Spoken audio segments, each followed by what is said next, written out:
Unsure of your dream? Study abroad destination? Clear your doubts. Videsh Consult. Call 9676502888.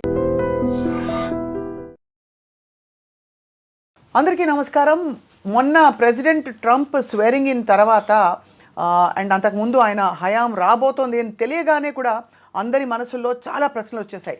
Trump విధానాలు మళ్ళీ కఠినతరం కాబోతున్నాయా, భారతీయ విద్యార్థులకి ఏమిటి పరిస్థితి, మరి యుఎస్ యూనివర్సిటీస్ మూసుకుపోతున్నాయా అని చెప్పి ఇవాళ ఓవర్సీస్ ఎడ్యుకేషన్ గురించి మాట్లాడుతున్నాం with very well known expert Videsh consults Sainath గారు is back with us.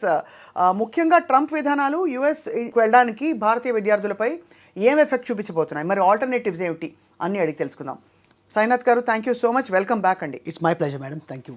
Trump కూడా వెల్కమ్ బ్యాక్ అని చెప్పాలా లేదా అర్థం కావట్లేదు, బికాజ్ ఆల్రెడీ రావడం మనకి బర్త్ రైట్ సిటిజన్షిప్ వద్దని తీసేయడంతో పాటు చాలా విధానాలు ఆయన ప్రవేశపెడతారు. వాట్ అబౌట్ స్టూడెంట్స్ అండి? సో ఇది ఖచ్చితంగా యాక్చువల్గా ఏంటంటే ఒక matter of very serious concern అండి. ఇప్పుడు ఏమైందంటే గతంలో కూడా మనం ఇప్పుడు ట్రంప్ 2.0, అవును. సో మనం దీనికంటే ముందు 10 years చూసుకుంటే 2017 to 21 ఆ రోజుల్లో ఏంటంటే అమెరికాకి వెళ్ళడమే చాలా కష్టం అన్న ఒక రియాలిటీ ఉండింది.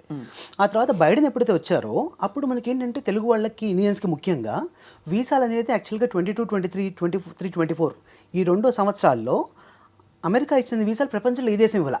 ఓహో, అన్ని వీసాలు వచ్చాయి. అంటే అప్రాక్సిమేట్లీ మనకి ఒక 23-24 ఎగ్జాంపుల్ తీసుకుంటే 3,31,000 మందికి ఇండియన్స్కి అమెరికా F1 వీసాలు జారీ చేసింది. సో ఇంత పెద్ద మొత్తంలో మన స్టూడెంట్స్ వెళ్ళడం చాలా ఆనందదాయకం.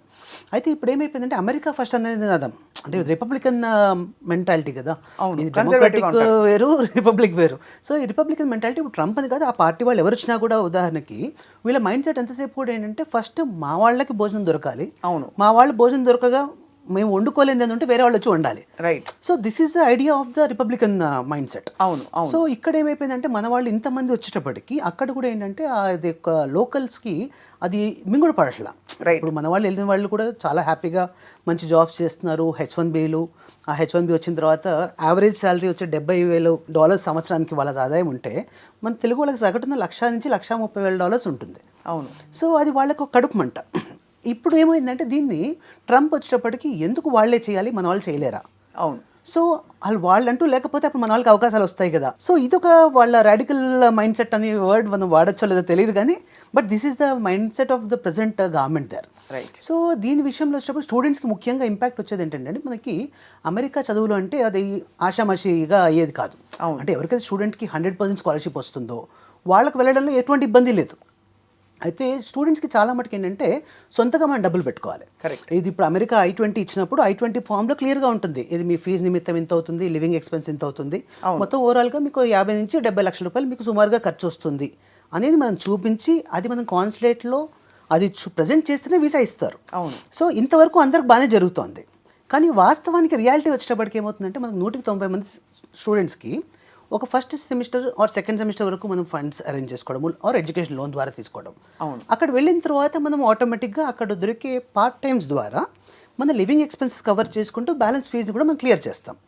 సో ఇది ఎవరికైనా కూడా తంబు రూల్ ఏంటంటే ఇలాగే అనమాట అమెరికా అంటే. ఇది ముందు రూల్స్ ఎలా ఉండేవి, బయట పనిచేయచ్చా ఆఫ్ క్యాంపస్? ముందు రూల్స్ కూడా యాక్చువల్గా బయట చేయకూడదు, కాకపోతే బైడెన్ టైంలో ఎలా ఉండిందంటే దాన్ని చూసి చూడనట్టుగా వ్యవహరించేవారు.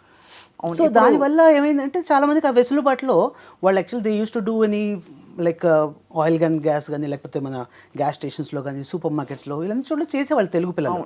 అయితే వాస్తవానికి అమెరికాలో $15 రావాలంటే వీళ్ళకి $12-10 ఇచ్చేవారు. It was okay. అయితే ఇప్పుడు ఎలా అయిపోయిందంటే ఇప్పుడు ఆ వర్క్ చేస్తుండగా ఎవరైనా నిఘా సంస్థలు వచ్చి వాళ్ళని పట్టుకుంటే వాళ్ళని నేరుగా డిపోటేషన్ ఆర్ డిపోటేషన్ మించి క్యూబాలో ఉన్నటువంటి వాళ్ళకు ఒక స్పెషల్ జైలు ఉంది, 30,000 మంది పెట్టగలిగే కెపాసిటీ తోటి. సో వాటిల్లో పంపుతారు అనే ఒక సంకేతాలు బాగా బలంగా వచ్చాయి. అంటే బేసిక్గా మీరు ఇంకా పప్పులు ఉడకవు, కంప్లీట్గా you have to go by the rule book అని చెప్పి పెట్టేశారు. అబ్సల్యూట్లీ. సో మనం లాఫుల్గా మనం ఉండి మనం ఆల్రెడీ ఫైనాన్షియల్గా ధనికంగా ఉండి పర్లేదు, మనకి 2 ఏళ్ళు పార్ట్ టైం జాబ్ లేకపోయినా పర్లేదు, మన ఫీజు మనం సొంతగా అరేంజ్ చేసుకోగలుగుతాము అనుకుంటే కనుక ఖచ్చితంగా ఈరోజు కూడా అమెరికా ఒక మంచి దేశం అండి. Very very good. Yes. And but ఇక్కడ టెక్నికల్ కోర్సెస్లో ఎస్పెషల్లీ ఉన్న వాళ్ళకి గ్రీన్ కార్డ్ రూట్ కూడా సుగమం చేస్తాం అన్నట్టు కూడా ఒక సంకేతం వినిపించింది. అవును. సో బేసికలీ మనం ఏం చేస్తున్నాం, ట్రంప్ ఐ థింక్ ఫిల్టర్ చేసేసి అత్యవసరం అనుకున్న వాళ్ళకి కోర్సెస్, ఆ కోర్సెస్కి సంబంధించిన వాళ్ళకి మాత్రమే ఈజీ చేసి మిగతా వాళ్ళకి బాగా టఫ్ చేస్తున్నట్టు అనిపిస్తుంది. ఎగ్జాక్ట్లీ అండి. ఇప్పుడు ఈ ఫిల్టర్లో ముఖ్యమైన కారణం ఏంటంటే వాళ్ళకి ఆ లోకల్స్కి ఉద్యోగాలు ఇవ్వాలి అంటే ఫస్ట్ బయట నుంచి వీళ్ళు ఏదైతే లోకల్స్ చేయగలుగుతారో వాటన్నిటికీ మనకి ఇబ్బంది అవుతుంది. అవును. ఏవైతే ఆర్టిఫిషియల్ ఇంటెలిజెన్స్, కంప్యూటర్ సైన్స్, భగవంతుడు ఈ రోజు కూడా మన తెలుగు వాళ్ళు దాంట్లో నిష్ణాతులే. అవును. కానీ అది ప్రాబ్లం కాదు. సో వాళ్ళు అక్కడ వెళ్ళిన తర్వాత H1B చేయడం ఇవన్నీ పెద్ద కష్టం కాదు. ఎందుకంటే H1Bకి సంబంధించి ఇప్పటివరకు ట్రంప్ ఎటువంటి విపరీతమైన సంకేతాలు ఏమి ఇవ్వడం జరగలేదు. కాబట్టి let us hope for the best and it will still remain the same. అయితే ఇప్పుడు ఆల్రెడీ వెళ్ళిన వాళ్ళకి మాత్రం ఏంటంటే కాస్త వాళ్ళకి ఆ చదివేటప్పుడు ఈ ఖర్చుల నిమిత్తం ఏంటంటే ఇప్పుడు ప్రజెంట్గా already back to home India నుంచి కాల్స్ ఆల్రెడీ మా స్టూడెంట్స్ పేరెంట్స్కి ఆల్రెడీ కాల్స్ వస్తూ ఉన్నాయి. డబ్బులు పంపించండి, కొద్దిగా ఈ నెల 2 నెలలు చూద్దాము, వేచి చూద్దాం ఇంకా ఎలా ఉంటుందో నెక్స్ట్ ఫ్యూచర్ అన్న భయం అయితే కొద్దిగా ఎక్కువగానే పట్టుకుంది, మొదలైపోయింది. అవును. సో మొత్తానికైతే అఫ్ కోర్స్ ఇప్పుడు మీరు టెక్ సైడ్ అంటున్నారు, టెక్ సైడ్ కూడా డీప్ సీక్ లాంటి ఒక బాంబు మొన్న పడ్డాక చైనా నుంచి, మరి ఎన్ని టెక్ కోర్సెస్కి ఏం వెసులుబాటు కల్పించగలుగుతారు అక్కడ? లేదు ఇంకా డిమాండ్ పెరుగుతుందా? కాలం నిర్ణయిస్తుంది. అయితే ఇప్పుడు దీంట్లో ఇంకో ముఖ్యమైన విషయం అండి, బేసికల్ ఏంటంటే మన వాళ్ళంతా ఎక్కువ ఐటీ మీద డిపెండ్ అవుతారు. సో అమెరికా దేశంలో ఏంటంటే ఐటీ ఉద్యోగాల్లో యాక్చువల్గా there is always 2 different words అండి. ఒకటేమో రీప్లేస్మెంట్, ఇంకోటేమో మనకి సస్టైనబుల్గా మనకి adaptability of using of the technology. అయితే అమెరికాలో జరిగే ఉద్యోగాలన్నీ కూడా రీప్లేస్మెంట్ జరుగుతున్నాయి. అవును. ఏఐ తోటి రీప్లేస్మెంట్ ఎప్పుడైతే జరుగుతుందో అప్పుడు ఆటోమేటిక్గా ఉద్యోగాలే మనకి హరించుకుపోయే పరిస్థితి. అయితే మన యూరోపియన్ కంట్రీస్ చూసుకుంటే ఏంటంటే ఉద్యోగాల మీద ఆర్టిఫిషియల్ ఇంటెలిజెన్స్ పూర్తి ఇంపాక్ట్ లేదు. సో ఈ దేశాల్లో వచ్చేటప్పటికి ఏంటంటే దాని రిప్లేస్మెంట్ బదులుగా వాళ్ళని వాటికి ఏమంటారు అనుసంధానంగా ఈ టెక్నాలజీ వాడుకుంటూ వాళ్ళ లైఫ్ ఈజీ చేసుకుంటున్నారు. Correct. So this is always a difference actually. Right. So ఇప్పుడు అమెరికన్ టెక్నాలజీస్లో ఏంటంటే ఇది క్యాపిటలిస్ట్ ఐడియాలజీ కాబట్టి ఇక్కడ ఎంతసేపు ఏ వచ్చిందా ఓకే డూ ఇట్, జస్ట్ 10,000 మంది తీసేసాయి ఏఐని పెట్టేసేయండి. So this is how actually the difference మేజర్గా మనం అబ్జర్వ్ చేసుకోవచ్చు. కాబట్టి ఇప్పుడు ఈ మూమెంట్లో కొద్దిగా ఏంటంటే స్టూడెంట్స్కి వెళ్ళే వాళ్ళకి కాస్తగా జాగ్రత్తగా చూసుకుని మనం అది ప్లాన్ చేసుకోవడం మంచిదని చెప్తాం. ఏదేమైనా సరే ఇకపై అంటే అమెరికాకు వెళ్దాం చదువుకోవడానికి అని ప్లాన్ చేస్తున్న వాళ్ళకి చిన్న స్పీడ్ బ్రేకర్ అయితే పడింది. ఖచ్చితంగా పడి ఇప్పుడు అమెరికాకు వస్తే వాట్ నెక్స్ట్, ఏ కంట్రీస్ ఉన్నాయన్న అన్వేషణ మొదలైంది. సో ఇప్పుడు చెప్పండి, ఇప్పుడు మనం విదేశ్ కన్సల్ట్స్ మాట్లాడుకుందాం. సో ఖచ్చితంగా అండి, ఇప్పుడు యాక్చువల్గా ఏంటంటే Videsh consults since beginning actually almost like from last 18 years we been very active for promoting European education. So యూరోపియన్లో ముఖ్యంగా ఏంటంటే మన జర్మనీ, స్విట్జర్లాండ్, ఫ్రాన్స్, యూకే ఈ దేశాల్లో ఏంటంటే మనుషులు ఇంకా మనుషుల్లా బతుకుతున్నారు. అండ్ మోస్ట్ ఇంపార్టెంట్గా ఏంటంటే వాళ్ళకి సేఫ్టీ సెక్యూరిటీ పాయింట్ ఆఫ్ వ్యూలో ఎటువంటి టెన్షన్ అవసరం లేదు. అవును. అండ్ అన్నిటికంటే ముఖ్యంగా ఏంటంటే ఆఫ్ క్యాంపస్ జాబ్స్ కూడా లీగల్. అవును. అంటే మనకు ముఖ్యంగా ఏమవుతుందంటే ఇప్పుడు మనం స్టడీ అబ్రాడ్ అనగానే ఇది బోల్డ్ డబ్బులతో కూడుకున్న వ్యవహారం. సో ఇక్కడ ఫస్ట్ థింగ్ పేరెంట్స్కి ఏంటంటే ఎక్కువ లోన్స్ తీసుకోకుండా, ఎందుకంటే ఈ దేశాల్లో ఫీజులు వచ్చేటప్పుడు సంవత్సరానికి 10 లక్షలు అంతకన్నా తక్కువ ఉంటుంది, 7 లక్షల నుంచి 10 లక్షల లోపు. ఆ తర్వాత కాస్ట్ ఆఫ్ లివింగ్కి పూర్తిగా వీళ్ళు పార్ట్ టైం మీద డిపెండ్ అయినా ఎటువంటి ఇబ్బంది లేదు, బికాస్ ఆఫ్ క్యాంపస్ జాబ్స్ కూడా లీగల్గా చేసుకోవచ్చు. సో వారానికి 20 గంటలు, ఇక్కడైనా 20, ఎక్కడైనా 20. ఇంకా జర్మనీ లాంటి దేశాల్లో 24 గంటలు చేసుకోవచ్చు. ఒక ₹4 ఎక్కువనే వాళ్ళకి సేవింగ్స్ చేస్తూ ఒక 1.5 year వాళ్ళ ఫీజు కట్టుకోగలిగితే మిగతాదంతా కూడా వాళ్ళు అక్కడే ఆన్ చేసుకుని అక్కడే చేసుకోగలుగుతారు. రైట్. తర్వాత ఇంకొక ముఖ్యమైన విషయం ఏంటంటే వీళ్ళకి ఇక్కడ ఉద్యోగ అవకాశాలు అండి. మనకేంటంటే ఇవన్నీ టెక్ బేస్డ్ కంట్రీస్. సో ఈ టెక్ బేస్డ్ కంట్రీస్లో మన వాళ్ళకి ఏంటంటే ఐటీకి వాళ్ళకి చాలా జాబ్ స్కోప్ ఎక్కువగా ఉంది. ఇప్పుడు మాకు ఇన్ని ఇయర్స్ ఆఫ్ ఎక్స్పీరియన్స్లో నేను ఇప్పటివరకు ఎవరినైతే ఆల్రెడీ స్విట్జర్లాండ్ కానీ, జర్మనీ కానీ, ఇటలీ కానీ పంపించున్నామో వీళ్ళు ఇక్కడ ఎంఎస్ చేశాక నాకు అక్కడ జాబ్ రాలేదు, నేను తిరిగి వస్తున్నాను అన్న సందర్భాలు లేవు. అవును. సో బికాజ్ ఇక్కడ ఎక్కడైనా ఐటీలో జాబ్స్ అనేది అమెరికాలో అయినా అదే జాబ్ చేయాలి, ఇక్కడైనా అదే జాబ్ చేయాలి. అయితే ఇక్కడ అవకాశాలు ఎక్కువ అండ్ కాంపిటీషన్ తక్కువ. రైట్. సో ఇక్కడ ఏంటంటే 3 లక్షల మంది వీసాలకి అయితే ఇవ్వలేదు ఇక్కడ. సో ఆబ్వియస్లీ ఇక్కడ ఇంకా ఆ గ్యాప్ ఉంది. ఆ గ్యాప్ని ఈ టైంలో యూజ్ చేసుకుంటే వీళ్ళకి నీష్ మార్కెట్లోకి వీళ్ళు ఎంటర్ అవ్వగలుగుతారు. రైట్. ఏ యూరోపియన్ ఈ యూరోపియన్ కంట్రీస్లో బాగా పాపులర్ అవుతున్నాయి? ఇప్పుడు అమెరికా అనగానే మీరు అన్నట్టుగా ఐటీ కోర్సెస్ ఎక్కువ ఉంటాయి. కాకపోతే బహుశా ఇప్పుడు కొత్తగా పుంజుకుంటున్న మరి ఇతర కోర్సులు కూడా కొన్ని అండర్ గ్రాడ్ లెవెల్లోనే చాలా మంది వెళ్తున్నారు. But for either under grad or even grad school, what is a good stream of education? Stream of education ఏంటంటే మనకి యూరోపియన్ కంట్రీస్లో ఎప్పుడు కూడా అనాదిగా వాళ్ళది it's not just only IT. So IT ఏంటంటే ముఖ్యంగా అమెరికాలో ఎక్కువగా ఐటీ కానీ, but various European countries IT is one of the prominent field. దాన్ని అలా ఉంచుతూనే మెకానికల్, ఎలక్ట్రికల్, ఎలక్ట్రానిక్స్, తర్వాత బయోటెక్నాలజీ, లైఫ్ సైన్సెస్, ఫార్మసీ, తర్వాత నెక్స్ట్ మేనేజ్మెంట్, ఈ అన్ని ఫీల్డ్స్కి కూడా ఈ దేశంలో ఎక్కువ అవకాశాలు ఉంటాయి. Because when we talk about a country, ఇక్కడ ఉన్న మెయిన్ ప్లస్ పాయింట్ ఏంటంటే ఒక స్టూడెంట్కి ఉదాహరణకు ఒక జర్మనీ వీసా వచ్చింది, లేకపోతే స్విట్జర్లాండ్ వీసా వచ్చింది. ఆ వీసా వాళ్ళకి మరొక 26 దేశాలకి వీసా అవుతుంది. రైట్. ఇప్పుడు అమెరికాలో టెక్సస్ వీసా వస్తే కాలిఫోర్నియాకి ఎలా అయితే వెళ్ళొచ్చో, అలాగే ఇప్పుడు జర్మనీ వీసా వస్తే వాళ్ళు స్విట్జర్లాండ్ కానీ, ఫ్రాన్స్ కానీ, స్పెయిన్ కానీ ఏ కంట్రీకైనా వాళ్ళు వెళ్ళి జాబ్ చేసుకోగలుగుతారు. సో ఈ వెసులుబాటు వల్ల ఏమవుతుందంటే those they study in one country, they are automatically having employability option with 27 countries. Okay, అంటే కానీ ఎంప్లాయబిలిటీ ఆప్షన్ ఉన్నప్పటికీ ఎంప్లాయ్మెంట్ అంత ఉందా అని? యా, ఖచ్చితంగా అండి. ఇప్పుడు యాక్చువల్గా ఎంప్లాయబిలిటీ రేషియో చూసుకుంటే మనకి లెస్ దెన్ 3% అండి. చాలా దేశాల్లో కంపేర్ చేస్తే, మన అమెరికాతో కంపేర్ చేసినా కూడా యూరోపియన్ కంట్రీస్లో ముఖ్యంగా Germany or France or Switzerland ఇవి ఎంప్లాయబిలిటీ రేట్లో 97% ఉన్నాయి, which is like top among the world's this thing. తర్వాత ఇంకోటి ఎంప్లాయ్మెంట్ సెక్యూరిటీ అండి. ఎంప్లాయ్మెంట్ రావడం ఒకటి, దాన్ని నిలదొక్కుకోవడం ఒకటి. అవును. ఈ నిలదొక్కుకోవడం విషయంలో ఏంటంటే అమెరికాలో ఏంటంటే మనకి ఏదైనా రోజు పింక్ స్లిప్ ఇచ్చేయచ్చు. అది ఇచ్చినప్పుడు ఆబ్వియస్ క్యాపిటలిస్టిక్ ఐడియా కాబట్టి దాంట్లో అది అలౌడ్. బట్ వేరేస్ ఇక్కడ యూరోపియన్ కంట్రీస్లో ఏంటంటే once you are working for 6 months in any company, you are part of a social security member. ఓహో. సో ఆ మెంబర్ అయినందువల్ల unless company gets laid off, company పూర్తిగా తీసేస్తే తప్ప ఎంప్లాయీ తీసే అవకాశం వాళ్ళకి లేదు. And if at all they have to do, they have to compensate with 18 months of salary, right, without any proper reason. కాబట్టి ఇక్కడ ఏంటంటే ఉద్యోగం మీద వాళ్ళకు ఉండే ఒక భరోసా ఎక్కువ. అంటే ఇక్కడ మన గవర్నమెంట్ జాబ్ వస్తే ఎంత రిలాక్స్గా ఉంటామో, యూరోపియన్ కంట్రీస్లో ఏ జాబ్ వచ్చినా కూడా అంత రిలాక్స్గా ఉండొచ్చు. అది. యా. సో బేసికలీ ఇప్పుడు మరి యూరోపియన్ కంట్రీస్లో యూనివర్సిటీ స్కెడ్యూల్స్ ఎలా ఉంటాయండి?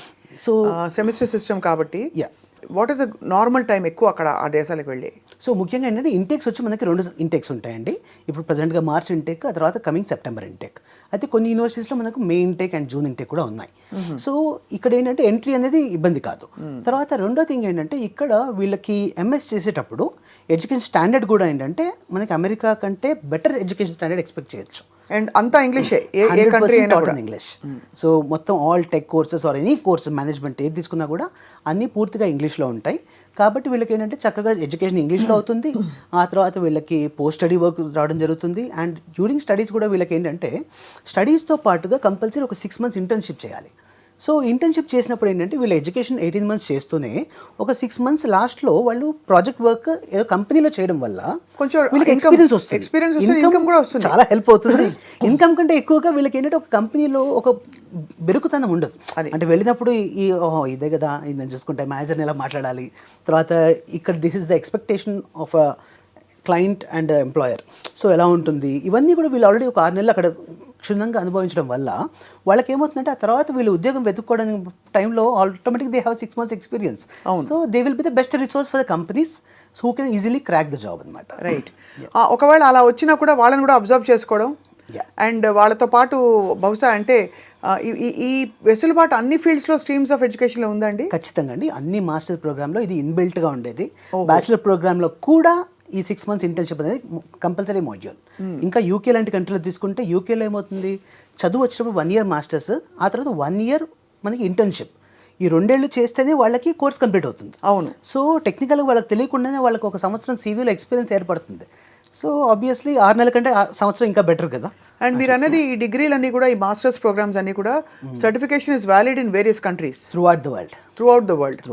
అండ్ ఇందులో మీకు స్పెసిఫిక్గా ఏదైనా కంట్రీని మీరు ప్రత్యేకంగా రికమెండ్ చేస్తున్నారా in terms of ideal living conditions కావచ్చు, సేఫ్టీ కావచ్చు? ఇప్పుడు పిల్లల్ని ఇక్కడ నుంచి పంపాలంటే అమెరికా అంటే మీరు కేకేస్తే ప్రతి 10 మందిలో 2 తెలుగు వాళ్ళు కనిపిస్తారు. అవును. బట్ ఈ యూరోపియన్ కంట్రీస్లో పరిస్థితి ఎలా ఉందండి? ఇప్పుడు యూరోపియన్ కంట్రీస్లో కూడా ఏంటంటే చాలా మటుకు awareness, thanks to the social media and ఇది చాలా మందికి అవేర్నెస్ బాగా పెరిగింది. సో ఈ రోజు ఏంటంటే ఇటలీ, జర్మనీ, స్విట్జర్లాండ్, యూకే ఈ 4 దేశాలు కూడా స్టూడెంట్స్ చాలా ఆసక్తి చూపిస్తున్నారు. ఈ 4 బ్యూటిఫుల్ కంట్రీస్ అండి అన్ని, అసలు ఆసమ్ ప్లేసెస్. యాక్చువల్లీ వాళ్ళకి ఏంటంటే డ్యూరింగ్ దిస్ స్టడీస్ టైంలో కూడా వాళ్ళు చాలా బెస్ట్ ప్లేసెస్లో ఉంటారు. దాంతోపాటు మేజర్గా ఏంటంటే ఇక్కడ ఈ 4 దేశాల్లో కూడా మనుషులు ఇంకా మనుషులుగా ఉన్నారు. అంటే ఉరుకులు పరుగులు కాకుండా ప్రశాంతంగా ఒక మనిషి ఎదురుపడ్డప్పుడు హాయ్ అని చెప్పడం ఇంకా కల్చర్లో ఇంకా ఉంది. సో ఇలాంటి మంచి ప్లేసెస్లో ఉన్నప్పుడు వీళ్ళకి ఏంటంటే పీస్ఫుల్ లివింగ్ ఒకటి, ఆ తర్వాత క్వాలిటీ ఆఫ్ లైఫ్ ముఖ్యంగా ఈ 4 దేశాల్లో కూడా వీళ్ళకి ఎడ్యుకేషన్ స్టాండర్డ్స్ బాగుంటాయి. అండ్ ముఖ్యంగా ఏంటంటే వాళ్ళకి సేఫ్టీ సెక్యూరిటీలో ఈ గన్ కల్చర్స్ ఇలాంటివి ఉండవు. So obviously they are absolutely at home. So కంఫర్టబుల్గా ఉండొచ్చు. అండ్ ఇండియాకి కూడా మన జర్నీ టైం చూసుకున్నా కూడా అమెరికాకి 24 hours జర్నీ పడుతుంది. బట్ వెరస్ ఇక్కడ 8 to 10 hours మనం ఫ్లై అయిపోవచ్చు, సింగిల్ ఫ్లైట్లో ముగించేసేయచ్చు. ఎస్. ఓవరాల్గా ఇప్పుడు ఎంతమంది తెలుగు విద్యార్థులు ఉన్నారండి ఇక్కడ ఈ కంట్రీస్లో? ఇప్పుడు అప్రాక్సిమేట్లీ మన యూరోపియన్ కంట్రీస్ ఎగ్జాంపుల్ జర్మనీ తీసుకుంటే జర్మనీకి లాస్ట్ ఇయర్ 70,000 మంది అప్లికేషన్ చేయడం జరిగింది. అండ్ యూకే చూసుకుంటే అది కూడా ఆల్మోస్ట్ 70,000 మంది. తర్వాత ఇటలీకి దాదాపు ఒక 16,000 మంది స్టూడెంట్స్ అప్లై చేయడం జరిగింది. స్విట్జర్లాండ్ కొంత నెంబర్స్ తక్కువ ఉన్నా కూడా యాక్చువల్గా ఎక్కువ అవకాశాలు స్విట్జర్లాండ్లో కూడా ఉన్నాయి. విచిత్రం చాలా. స్విట్జర్లాండ్ లాంటి అందమైన కంట్రీలో ఎవరు వద్దనుకుంటారు, ఎందుకు వద్దనుకుంటారని ఇంకా అవగాహన లేకంటారా? మెయిన్గా అవగాహన లేకండి. ఇక్కడ ఏమవుతుందంటే స్విట్జర్లాండ్ వచ్చేప్పటికి పబ్లిక్ యూనివర్సిటీస్, ప్రైవేట్ యూనివర్సిటీస్ రెండు ఉంటాయి. సో చాలా మందికి ఏంటంటే పబ్లిక్ యూనివర్సిటీలో రాదు అనుకుంటారు, ప్రైవేట్ యూనివర్సిటీని ఎఫర్ట్ చేయలేదు అనుకుంటారు. ఈ రెండు అపోహలే. సో అడగండి అమ్మ కూడా అన్నం పెట్టదు. ఇటువంటి పబ్లిక్ యూనివర్సిటీస్, ఇంత టాప్ యూనివర్సిటీ అడ్మిషన్ రావాలంటే అప్లై చేయాలి. అప్లై చేయడానికి విదేశ్ కన్సల్స్ ఉంది. విదేశ్ కన్సల్స్ అప్రోచ్ చేస్తే ఖచ్చితంగా ఇది చేయొచ్చు. సో ఒకవేళ ఒక గ్రాడ్యుయేషన్ ఇక్కడ అంటే మన ఇండియన్ గ్రాడ్యుయేషన్ పూర్తి చేసుకుని అక్కడ గ్రాడ్ స్కూల్కి వెళ్ళడానికి అంటే పోస్ట్ గ్రాడ్యుయేషన్ మన ప్రకారం వెళ్ళాలంటే ఏ స్ట్రీమ్ తీసుకోవాలంటే మీరు అడ్వైస్ చేస్తారా? ఖచ్చితంగా అండి. ఇక్కడ యాక్చువల్గా ఏంటి విదేశ్ కన్సల్ట్స్లో మేము ఫస్ట్ స్టడీ అబ్రాడ్ కన్సల్టెంట్స్ కంటే కూడా ఒక కెరీర్ కన్సల్టెంట్స్గా మేము ఉంటాం. సో ఫస్ట్ థింగ్ ఏంటంటే ఒక ప్రొఫైల్ మా దగ్గరకు వచ్చినప్పుడు మేము ఫస్ట్ ఎవాల్యుయేట్ చేస్తాం. Are they having inform decision? ఆ ఇన్ఫార్మ్ డిసిషన్ ఉన్నప్పుడు we will continue with their choice. అలా కానప్పుడు ఖచ్చితంగా మా ఇంటర్వెన్షన్ ఉంటుంది. ఆ సెలెక్షన్ ఆఫ్ కోర్స్ దగ్గర నుంచి మా కౌన్సిలర్స్ ఏంటంటే లాస్ట్ 10 years కంటే ఎక్కువ ఎక్స్పీరియన్స్ ఉన్న వాళ్ళు. అండ్ చాలా మటుకు బ్రాంచెస్ అన్ని హెడ్స్ కూడా they are directors of our branches, they are also having done masters abroad. So వీళ్ళందరికీ ఏంటంటే విపరీతమైన ఎక్స్పీరియన్స్ ఉండడం వల్ల ఒక ప్రాపర్ గైడెన్స్ ఇవ్వడానికి రైట్ ఛానలైజేషన్ జరుగుతుంది. ఆ తర్వాత రెండో థింగ్ ఏంటంటే కొంతమంది ప్రొఫైల్ బాగా ఉన్నప్పుడు మేమే వాళ్ళకి ఎదురుగా సలహా ఇస్తాం. ఏంటంటే rather than going for private university, మీ ప్రొఫైల్కి ఈ పబ్లిక్ యూనివర్సిటీ అడ్మిషన్ వస్తుంది. రైట్. సో ఈ పబ్లిక్ యూనివర్సిటీలోకి ఎప్పుడైతే వీళ్ళు వెళ్తారో ఇక్కడలాగా 50 లక్షలు 60 లక్షలు ఫీజు కట్టకుండా చక్కగా ఫ్రీ ఎడ్యుకేషన్లో Germany, Switzerland, France, Italy. Free అంటే పూర్తిగా ఫ్రీనా? అబ్సల్యూట్లీ. సో ఫీజు వచ్చేసి హార్డ్లీ ఒక 150 euros నుంచి 500 euros పర్ సెమిస్టర్. అంటే ఇండియన్ కరెన్సీలో ఒక 40,000 రూపాయలు. అలాగా ఎందుకు చేస్తారు అలాగా? సో యూరోప్లో ఏంటంటే ఎడ్యుకేషన్ అనేది వాళ్ళకి ఇంకా మనీ మేకింగ్ వెంచర్ కాదు. ఓకే. సో పబ్లిక్ యూనివర్సిటీస్ వరకు. సో ఎప్పుడైతే ఇది మనీ మేకింగ్ వెంచర్ కాదో automatically government is supporting for the education cost. Right. So ఇక్కడ student is expected to pay only the taxes which is hardly ఒక 40,000 rupees per 6 months. And the living expenses వీళ్ళు ఓన్గా manage చేసుకోవాలి. అదే that's what అదే వాళ్ళు ఓన్గా. కానీ నేను ఒకటే అడుగుతాను, మరి ఇలాంటి యూనివర్సిటీలో క్వాలిఫై అవ్వాలంటే like you have GRE, TOEFL, IELTS ఇలాంటి what are the exams that should? So మేజర్గా ఎంట్రీ రిక్వైర్మెంట్ వచ్చేప్పటికి ఇది అమెరికా కంటే సులువు అండి. సో చాలా మందికి తెలియక ఇంకో చాలా మందికి ఇప్పుడు కూడా అపోహ ఏంటంటే నేను జర్మనీలో చదవాలంటే జర్మన్ లాంగ్వేజ్, ఇటలీలో చదవాలంటే ఇటాలియన్ లాంగ్వేజ్ ఇది కావాలనుకుంటుంటారు. ఇది అస్సలు రిక్వైర్మెంటే కాదు. బికాస్ 100% అక్కడ కోర్స్ అన్ని ఇంగ్లీష్లో టీచ్ చేయడం వల్ల ఎటువంటి ఇంగ్లీష్ లైక్ లోకల్ లాంగ్వేజ్ అవసరమే లేదు. తర్వాత రెండో థింగ్ వచ్చేప్పటికి వీళ్ళకి ఏదైతే ఐఎల్టీఎస్ కానీ టోఫెల్ కానీ ఉందో ఈ రెండింటిలో ఏదైనా ఒక పరీక్ష రాసుకుంటే మోర్ దెన్ సఫిషియంట్. అది. సో అంతకుమించి జిఆర్ఈలు, జీమాట్లు ఇవేమి అవసరం లేదు. So degree certificate and IELTS 15 years or 16 years of both are okay. Both are okay. ఇది కూడా కరెక్ట్ క్వశ్చన్ అడిగాను. 15 ఏళ్ళైనా 16 ఏళ్ళైనా పర్లేదు. అబ్సల్యూట్లీ. ఎడ్యుకేషన్ అంటే డిగ్రీ వరకు. అండ్ అలాగే మీరు అన్నట్టు ఐఎల్టీఎస్ కానీ టోఫెల్ కానీ రాసుకుని బేసిక్ స్కోర్ వస్తే సరిపోతుంది. ఇవి కాకుండా ఎడ్యుకేషన్ అక్కడ free except living expenses and a bare minimum taxes తప్ప అన్నీ ఫ్రీ. నాలుగోది of course weather conditions and number of courses opening, quality of education is of course చెప్పక్కర్లేదు ఇంకా. And so education gateways are opening. ఈ మధ్య ఇన్స్టాలో నేను చాలా రీల్స్ చూశానండి. నేనే ఆల్మోస్ట్ అప్లై చేసేసుకుందాం అనుకున్నాను. మీరు వచ్చి you want to settle down in Switzerland with income of so and so రివర్స్లో మీకే ఇస్తారు డబ్బులని. ఏంటండి అవి అసలు? సో అది యాక్చువల్గా అంత లుక్రేటివ్ కాదు. అండ్ బేసికల్ అది యూరోపియన్స్ కోసం ఎక్కువ అది. బికాస్ డైరెక్ట్ వర్క్ పర్మిట్స్ అనేది ఇండియా నుంచి ఇవ్వడం కుదరదు కాబట్టి student is the only route. So ఎవరైతే స్టూడెంట్గా క్వాలిఫై అవుతారో వాళ్ళకి చక్కగా 2 years ఆఫ్ మాస్టర్స్ ఉంటుంది. ఆ తర్వాత 1 year పోస్ట్ స్టడీ వర్క్. అక్కడ నుంచి ఇంకొక 3 years అక్కడ స్టే చేస్తే ది గెట్ పిఆర్. సో ఇప్పుడు గ్రీన్ కార్డ్ అనేది ఇప్పుడు అమెరికాలో మీకు తెలిసే ఉంటుంది. అమెరికాలో గ్రీన్ కార్డ్ రావాలంటే ఉదాహరణకు మనకి ఇప్పుడు 100 years పడుతుంది. సో ఇక్కడున్న సిచ్యువేషన్కి ఏంటంటే it is just taking 5 to 6 years of the time European కంట్రీస్లో. సో వాళ్ళు జర్మనీ తీసుకున్నా, లేకపోతే ఇటలీ తీసుకున్నా, స్విట్జర్లాండ్ తీసుకున్నా ఒక 5 to 6 years వాళ్ళు including study period they can get a PR. So ఎప్పుడైతే పిఆర్ వచ్చేస్తుందో ఇక జీవితంలో మళ్ళీ వీసాలు లేకపోతే అక్కడ కూడా గవర్నమెంట్ మారితే రేపు ట్రంప్ లాంటి వాళ్ళు వస్తే మన పరిస్థితి ఏంటి అనే భయాలు అసలు అవసరమే లేదు, అవసరం ఉండదు. ఓకే, లాస్ట్ క్వశ్చన్ అండి అబౌట్ దిస్ యూరోపియన్ ఎడ్యుకేషన్. అక్కడ వాళ్ళు చదువుతున్నంత కాలం బయట ఎంత జాబ్ చేయొచ్చు? సో లీగల్గా 20 hours per week వర్క్ చేయొచ్చండి. సో 20 hours per week అన్ని కంట్రీస్లో చేసుకున్నా కూడా వాళ్ళకి అప్రాక్సిమేట్లీ కాస్ట్ ఆఫ్ లివింగ్ ఒక 500 euros ఖర్చు అయింది అనుకోండి. They could earn up to 800 to 1,000 euros. So వాళ్ళ పార్ట్ టైంలో వాళ్ళకి సేవింగ్స్ ఉంటాయి అండ్ ఫ్రీ ఎడ్యుకేషన్ కూడా వస్తుంది. మ్యారీడ్ పీపుల్ కనుక వెళ్తే స్పౌస్కి వీసా వస్తుందా? స్పౌస్ వీసా యాక్చువల్గా యూరోపియన్ కంట్రీస్లో డెన్మార్క్ అండ్ ఫిన్లాండ్ ఈ 2 కంట్రీస్లో కూడా డిపెండెంట్స్ ఆర్ అలౌడ్ టుగెదర్ అండి. సో ఇక్కడ ట్యూషన్ ఫీజు వచ్చే అప్రాక్సిమేట్లీ 10 lakhs వరకు అవుతుంది టోటల్ కోర్స్ ఫీజు. దాంతో హస్బెండ్ అండ్ వైఫ్ ఇద్దరు కూడా ఒకటేసారి ఫ్లై చేయొచ్చు. మిగతా యూనివర్సిటీస్లో స్పౌస్ని తీసుకెళ్ళడం ఇబ్బంది ఆ 2 years పాటు. Yes. వాట్ అండ్ ఫైనలీ దీనికి ఏమైనా ఏజ్ బార్ ఉంటుందా అప్లై చేసుకోవడానికి? నథింగ్ అండి. ఇప్పుడు యాక్చువల్గా మనకి ఏంటంటే up to 10 years of bachelors తర్వాత కూడా గ్యాప్ ఉన్నా కూడా ఈజీగా యాక్సెప్ట్ చేస్తారు. Up to 10 years. Yes. కానీ మధ్యలో సడన్గా I want drop my job and go and migrate మాలాంటి వాళ్ళకి ఎవరు? అది కూడా అవకాశం ఉంది, ప్రొవైడెడ్ మనకి ఏంటంటే ఇక్కడ వీసా ఆఫీసర్స్ వాళ్ళు చాలా కేస్ టు కేస్ వర్క్ చేస్తారు. Right. యూఎస్ లాగా మనకు ఆన్ ద స్పాట్ ఒక సెకండ్లో మొహం చూసి మొహం నచ్చితే ఎస్ లేకపోతే నో చెప్పడం కాకుండా ఇది డాక్యుమెంట్ బేస్డ్ కాబట్టి మనకి ఇన్నాళ్ళు ఏం చేస్తున్నాము, మా ప్రొఫెషనల్ గ్రోత్ ఇది, ఇప్పుడు ఇక్కడ నుంచి నాకు ఆ కోర్స్ చేయడం ఎందుకు ఇంపార్టెంట్ అనేది మనం కరెక్ట్గా ఎస్టాబ్లిష్ చేయగలిగితే 100% వీసాలు వస్తాయి. And success rate of visa కూడా ఏంటంటే ఇప్పుడు చాలా బెటర్గా ఉంది. టచ్ వుడ్ ఇప్పుడు మాకు జర్మనీ కానీ యూకే కానివ్వండి we're setting at 100% visa success rate. That's amazing because యూఎస్లో మనకు తెలిసి ఇదివరకు 20% ఉండేది. Yeah. ఇప్పుడు ఈ కొత్త విధానాలతో ఎంత ఉంటుందో we have to wait and watch. Absolutely. Sainath garu, very very thoroughly engaging and very very interesting useful conversation. తప్పకుండా నేను ఎప్పుడైనా చదువుకోవాలంటే ఎంత లేట్ అయినా మీ దగ్గరికి వస్తాం. ఇట్స్ మై ప్లెజర్ అండి. Thank you. Always We'll meet happy to again. help all of our students. Yeah, thank you so much.